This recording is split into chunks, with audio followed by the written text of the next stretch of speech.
Hello viewers, welcome to our channel পাঁচের পাঠশালা। আমি শ্যামল রয়। আশা করি সকলেই ভালো আছো। আবারও একটি নতুন ভিডিও নিয়ে তোমাদের সামনে উপস্থিত হলাম।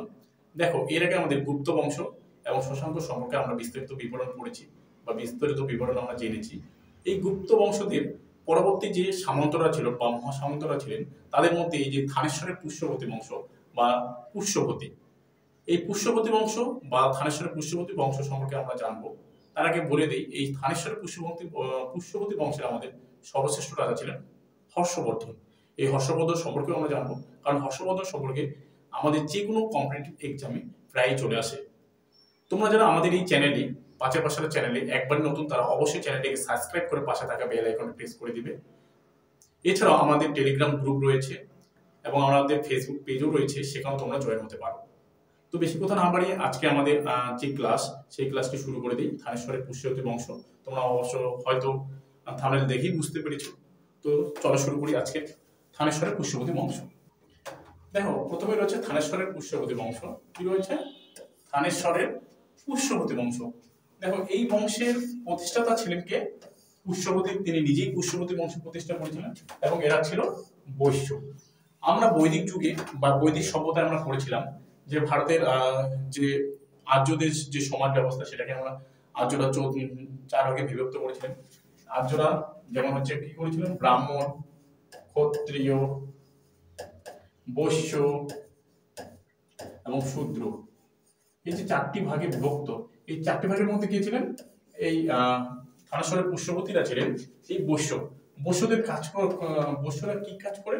অ্যাকচুয়ালি বৈশ্যরা করে পশুপালন করেন এবং কৃষি কাজ করেন বৈশ্যরা, তাই তো? এই বৈশ্যরাই কি ছিলেন? এই পুষ্যবতী বংশরা ছিলেন বৈশ্য। ঠিক আছে, দেখে নাও নেক্সট পয়েন্ট কি রয়েছে। পুষ্যবতী বংশ গুপ্ত রাজাদের অধীনে সামন্ত শাসক ছিলেন। কিছুক্ষণ আগে আমি বললাম যে গুপ্ত বংশের পরবর্তীকালে ভারতে বিভিন্ন রাজবংশের আবির্ভাব হয়। সমগ্র ভারতে অনেক ছোট ছোট রাজবংশের আবির্ভাব হয়। তাদের মধ্যে এই থানেশ্বরের পুষ্যবতী বংশ। দেখো, থানেশ্বরটা কোথায়? থানেশ্বরটা বর্তমানে আমরা বলতে পারি যে থানেশ্বরটা রয়েছে আমাদের কোথায়? দিল্লি এবং দিল্লির পার্শ্ববর্তী অঞ্চলগুলো, দিল্লি, হরিয়ানা, ঠিক আছে, এবং তার পার্শ্ববর্তী অঞ্চলগুলোকে নিয়ে আমাদের কি সেই সময় থানেশ্বর গঠন করা হচ্ছে। এবং থানেশ্বরের যে রাজবংশটা গড়ে উঠেছিল সেটা হচ্ছে পুষ্যবতী বংশ নামে পরিচিত, কারণ রাজা পুষ্যবতী সেই বংশটা প্রতিষ্ঠা করেন। এরপরে নেক্সট রাজা দেখো কি রয়েছে? প্রভাকর বর্ধন। দেখো, পুষ্যবতী বংশের কয়েকটা রাজার পর আমাদের প্রভাকর বর্ধন আছেন, যিনি 580 থেকে 605 খ্রিস্টাব্দ পর্যন্ত তিনি রাজত্ব করেছিলেন। ঠিক আছে, কি বলা হচ্ছে? 580 থেকে তিনি 605 পর্যন্ত রাজত্ব করেছিলেন। দেখে নাও, তিনি ছিলেন এই বংশের প্রথম স্বাধীন শাসক।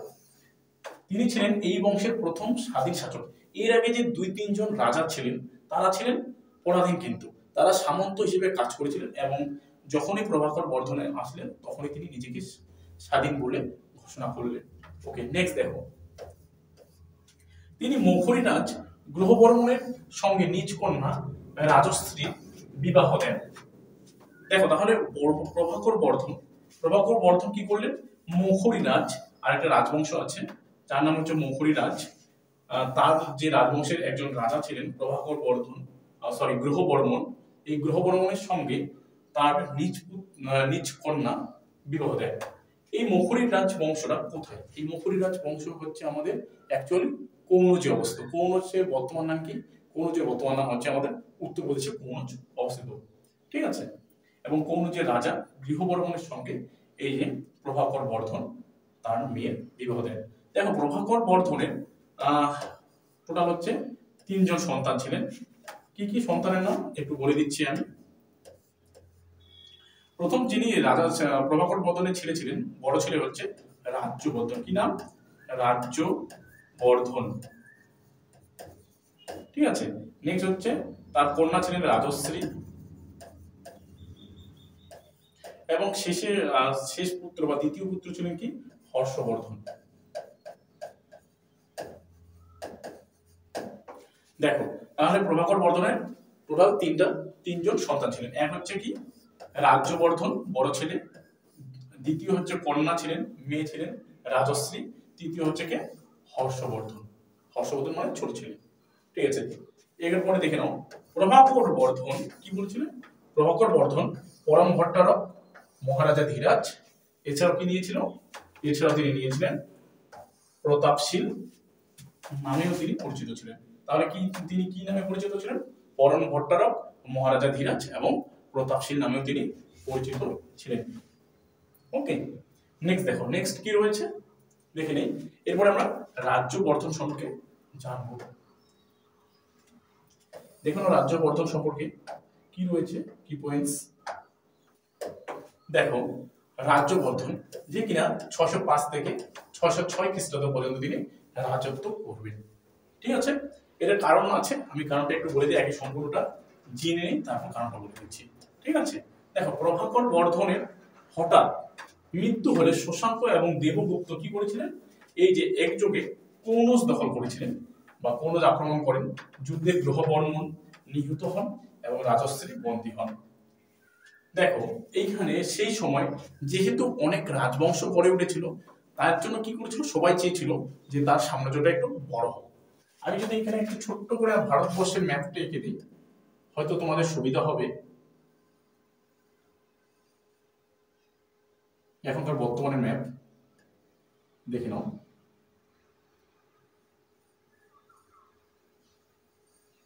দেখে নাও এখানে কি রয়েছে, এখানে রয়েছে আমাদের থানেশ্বর, এখানে কি রয়েছে, ধরে নাও এখানে থানেশ্বর রয়েছে, এখানে কি রয়েছে, থানেশ্বর। এই থানেশ্বরের রাজার নাম কি, প্রভাকর বর্ধন, যার বড় ছেলে বড় ছেলের নাম হচ্ছে আমাদের রাজ্যবর্ধন, মেয়ে হচ্ছে কি, মেয়ে হচ্ছে রাজশ্রী এবং ছোট ছেলে হচ্ছে হর্ষবর্ধন। তাই তো এইখানে আমাদের রয়েছে পূর্ব ভারতে গুজরাটের পূর্ব উপকূলে বা পূর্ব দিকে রয়েছে আমাদের কি মালব, কি রয়েছে, মালব রয়েছে। মাঝখানে কি রয়েছে, কৌনজ, কি রয়েছে, কৌনজ।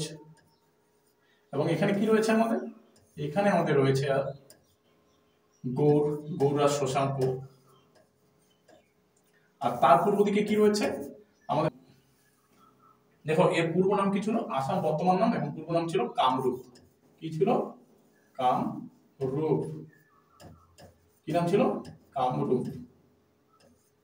ঠিক আছে, কামরূপের রাজা কে ছিলেন, ভাস্কর বর্ধন ছিলেন সেই সময় রাজা।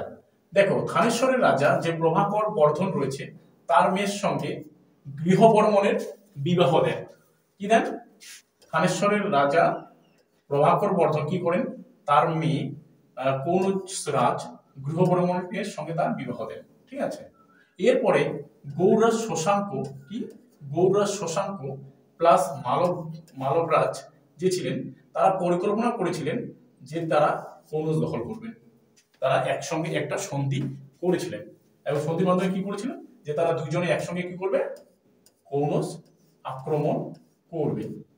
কিন্তু দেখো গৌড়রাজ শশাঙ্ক যিনি ছিলেন, তিনি কি করেছিলেন, এই পশ্চিম দিকে এখানে বিশেষ করে বলতে গেলে কৌনজের যে সীমান্ত রয়েছে সেখানে প্রচুর সেনা মোতায়েন করেন, যার ফলে গৃহবর্মণ সেখানেও সেনা পাঠিয়ে দেন এবং কি করেন, মালবরাজ সেই সুযোগে কি করে দেন, এই যে কৌনজকে আক্রমণ করে দেন। ঠিক আছে, বোঝা গেল, এই পর্যন্ত বোঝা গেল।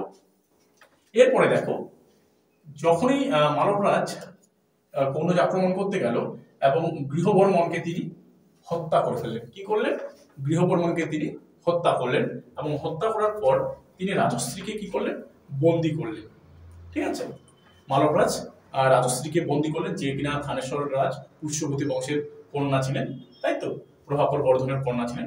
এই কথা শোনার সঙ্গে সঙ্গেই যে তার জামাই কে হত্যা করা হয়েছে বা নিহত করা হয়েছে বা মেরে ফেলা হয়েছে, সঙ্গে সঙ্গেই থানেশ্বরের যে রাজা ছিলেন প্রভাকর বর্ধন, তিনি হার্ট অ্যাটাক করে মারা যান এই খবর শোনার সঙ্গে সঙ্গে। দেখো এই থানেশ্বরের প্রভাকর বর্ধনের পরেই 605 খ্রিস্টাব্দে আমাদের কি দেখলাম, যে প্রভাকর বর্ধনের বড় ছেলে রাজ্যবর্ধন তিনি সিংহাসনে বসবেন এবং সিংহাসনে বসার সঙ্গে সঙ্গে তিনি প্রায় 10,000 সৈন্য নিয়ে, অশ্বারোহী বাহিনী নিয়ে কি করলেন, এই কৌনজে চলে গেলেন এবং সেখানকার মালবরাজকে তিনি কি মালবরাজের সঙ্গে তিনি যুদ্ধ করলেন এবং মালবরাজকে তিনি একবারে হত্যা করে ফেললেন। ঠিক আছে, এবং রাজশ্রীকে তিনি উদ্ধার করে নিলেন, তার বোনকে। রাজ্যবর্ধন তার যে বোন ছিল রাজশ্রী, তাকে উদ্ধার করলেন এবং মানবরাজকে হত্যা করলেন। এই সুযোগে যেহেতু রাজ্যবর্ধনের সৈন্য ক্ষমতাও কমে গেছে, কারণ এতজন মানুষের সঙ্গে তিনি যুদ্ধ করেছিলেন, মানবরাজের সঙ্গে যুদ্ধ করেছিলেন, যার ফলে কি তার সৈন্যেরও কিছু ড্যামেজ হয়েছিল। এর ফলে কি করেছিলেন গৌড়ার শশাঙ্ক এই বুদ্ধিটাই খাটিয়েছিলেন। গৌড়ার শশাঙ্ক কি করেছিলেন, সঙ্গে সঙ্গে রাজ্যবর্ধনের উপর অ্যাটাক করে দিয়েছিলেন কনৌজকে পাওয়ার জন্য, ঠিক আছে। এবং কনৌজকে কি করলেন, দেখো রাজ্যবর্ধনকে যুদ্ধের মধ্যে পরাজিত করলেন এবং রাজ্যবর্ধনকে শশাঙ্ক কি করলেন, হত্যা করলেন। হত্যা করার পর তিনি রাজশ্রীকেও বন্দী করে নিলেন, ঠিক আছে। এই পর্যন্ত বোঝা গেল। দেখো এরপরে থানেশ্বরের রাজা হন কে, থানেশ্বরের রাজা হন আমাদের হর্ষবর্ধন। হর্ষবর্ধন পুরোপুরি ভাবে শশাঙ্কের সঙ্গে যুদ্ধ করে পুরো কনৌজটাকে তিনি দখল করেন এবং তার দিদিকে তিনি উদ্ধার করলেন। এরপরে হর্ষবর্ধন হবে আমাদের হর্ষবর্ধন তার রাজধানী থানেশ্বর থেকে কনৌজের দ্বিতীয় রাজধানী স্থানান্তর করবে। বোঝা গেল এই পর্যন্ত। এরপরে দেখো প্রভাকর বর্ধনের বড় ছেলে রাজ্যবর্ধন সিংহাসনে বসেই কি করলেন, যুদ্ধ ঘোষণা করেন এবং গ্রহবর্মণের হত্যার প্রতিশোধ নিতে তিনি এবং রাজশ্রীকে উদ্ধার করার করতে তিনি কনৌজ আক্রমণ করেন। এটা কিছুক্ষণ আগে আমি বললাম, ম্যাপের সাথে তোমাদের দেখিয়ে দেওয়ার একটু চেষ্টা করলাম, আমার সামান্য প্রয়াস। দেখো যুদ্ধে দেবগুপ্ত মালবরাজ দেবগুপ্ত পরাজিত এবং নিহত হন। তার মানে এই ওকে মারতেছে, ও ওকে মারতেছে, তাই তো। কিন্তু কি বলছে, 606 খ্রিস্টাব্দে শশাঙ্ক রাজ্যবর্ধনকে হত্যা করেন কনৌজকে পাওয়ার জন্য, ঠিক আছে। বোঝা গেল এই পর্যন্ত। এরপরে নেক্সট দেখো কি রয়েছে, এরপরে দেখো হর্ষবর্ধন।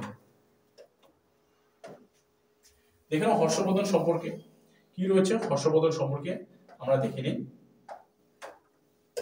দেখো হর্ষবর্ধন যিনি কিনা 606 থেকে 647 খ্রিস্টাব্দ পর্যন্ত রাজত্ব করবেন। আমরা দেখলাম যে শশাঙ্ক 606 থেকে 637, মানে আমাদের হর্ষবর্ধনের 10 বছর আগে মারা যাবে, ঠিক আছে। দুজনে একই সঙ্গে রাজত্ব করা শুরু করবে। যদিও আমরা জানি যে শশাঙ্ক 600 খ্রিস্টাব্দে সিংহাসনে বসবে, কিন্তু পুরোপুরি ভাবে স্বাধীন করবে 606 খ্রিস্টাব্দে শশাঙ্ক মানে শশাঙ্ক আমাদের 606 খ্রিস্টাব্দে পুরোপুরি ভাবে নিজের রাজ্যকে স্বাধীন করে ঘোষণা করবে।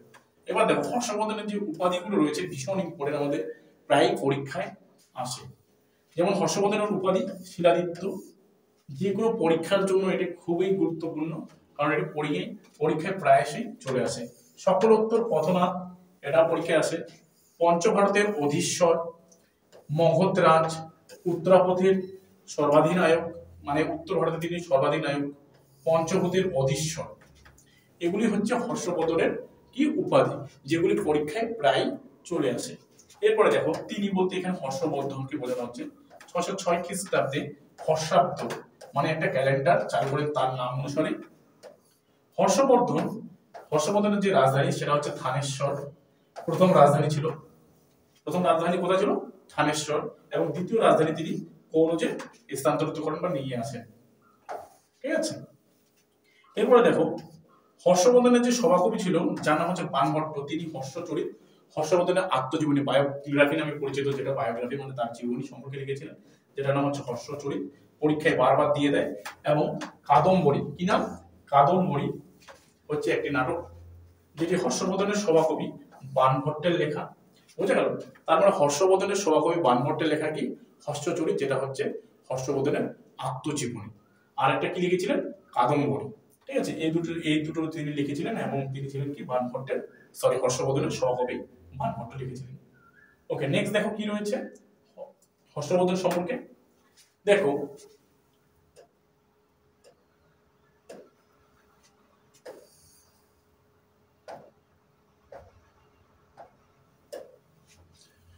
হর্ষবর্ধনের উপর 3টি নাটক লেখেন, সেই নাটকগুলো ভীষণ ইম্পর্টেন্ট, যেমন নাগানন্দ, রত্নাবলী ও প্রিয়দর্শিকা। হর্ষবর্ধনের লেখা 3টি নাটক কি, নাগানন্দ, রত্নাবলী ও প্রিয়দর্শিকা। এই তিনটি নাটকেই সংস্কৃত ভাষায় তিনি লেখেন, মানে হর্ষবর্ধন লেখেন। দেখো 620 খ্রিস্টাব্দে নর্মদা নদীর তীরে এক যুদ্ধে তিনি দ্বিতীয় পুলকেশীর সঙ্গে তিনি যুদ্ধে অবতীর্ণ হন এবং তিনি এই যুদ্ধে দ্বিতীয় যে পুলকেশী আছে চালুক্য বংশরাজ, তার কাছে তিনি পরাজিত হন। তার মানে তিনি দ্বিতীয় পুলকেশীর কাছে যুদ্ধে পরাজিত হন। এরপর দেখো হর্ষবর্ধনের রাজত্বকালে চৈনিক পরিব্রাজক হিউয়েন সাং ভারতে আসেন। এটিও পরীক্ষায় আসে, বারবারই আসে বলতে গেলে। হর্ষবর্ধনের রাজত্বকালে কোন চৈনিক রাজক ভারতবর্ষে আসে, তাহলে কি হয়ে যাবে, হিউয়েন সাং আমাদের ভারতে আসেন। তিনি ভারতে প্রায় 630 থেকে 644 খ্রিস্টাব্দ পর্যন্ত ছিলেন ভারতবর্ষে। দেখো তিনি হর্ষবর্ধনকে উত্তর ভারতে, তিনি বলতে এখানে হিউয়েন সাংকে বোঝানো হচ্ছে, হিউয়েন সাং হর্ষবর্ধনকে উত্তর ভারতের শ্রেষ্ঠ রাজা এবং দ্বিতীয় পুলকেশীকে দক্ষিণ ভারতের শ্রেষ্ঠ রাজা বলে গণ্য করেন বা অভিহিত করেন। তার মানে উত্তর ভারতের শ্রেষ্ঠ রাজাকে আমাদের হর্ষবর্ধন হয়ে যাচ্ছে এবং দক্ষিণ ভারতের শ্রেষ্ঠ রাজাকে দ্বিতীয় পুলকেশী হয়ে যাচ্ছে। ওকে, কারো কোনো সমস্যা থাকলে অবশ্যই কমেন্ট বক্সে জানাবেন। এরপরে নেক্সট দেখো, নেক্সট কি রয়েছে দেখো, দেখে নাও তোমরা।